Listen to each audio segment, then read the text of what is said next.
તહેવારો નજીક આવી રહ્યા છે. જેમ કે દિવાળીનો તહેવાર નજીક આવી રહ્યો છે. તેમાં સૌ પ્રથમ આપણે જોઈએ કે કૃષ્ણ પક્ષની ત્રયોદશી એટલે કે કૃષ્ણ પક્ષની તેરસ એટલે આપણે જે ગુજરાતીમાં કહીએ છીએ ધનતેરસ. હવે આ ધનતેરસનું મહત્વ કંઈક અલગ જ રીતે છે. એટલે કે માં અંબાનો અવતાર એટલે કે એને એક જ માનવામાં આવે છે. એ જ છે જે મહાલક્ષ્મી. વર્ષમાં જે એક જ વાર આવે છે અને એ દિવસમાં કરવામાં આવતું પૂજન અર્ચન એ અનેક ગણો આપણને લાભ અપાવનારો બને છે.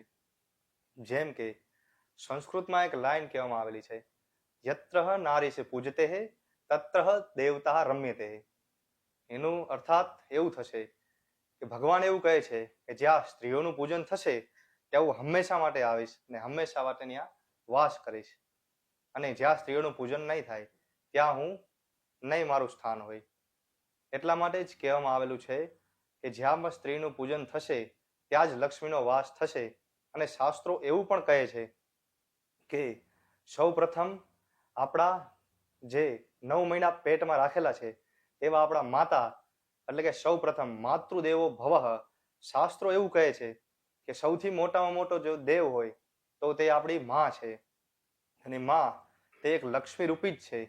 તો આપણા ઘરની અંદર આપણે તેને રિસ્પેક્ટ દઈએ, આપણે તેનું માન સન્માન રાખીએ તો માં લક્ષ્મી પણ આપણી ઉપર કૃપા વરસાવી જ રાખશે.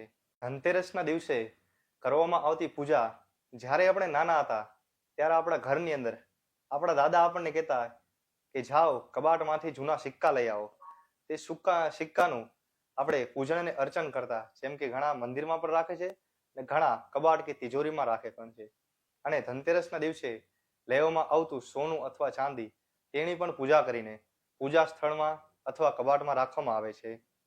અને તમે નિત્યકર્મની જેમ નિત્યકર્મ કરો છો અને ધનતેરસના દિવસે જે સારા મુહૂર્તમાં લક્ષ્મીજીની પૂજા કરવામાં આવે છે અને તેનું પૂર્ણ રીતે જો તમારે ફળ જોતું હોય તો આ એક મંત્ર છે, ઓમ શ્રેમ હ્રેમ શ્રેમ કમલે કમલાલયે પ્રસિદ્ધ પ્રસિદ્ધ શ્રેમ હ્રેમ શ્રેમ ઓમ મહાલક્ષ્મી નમઃ.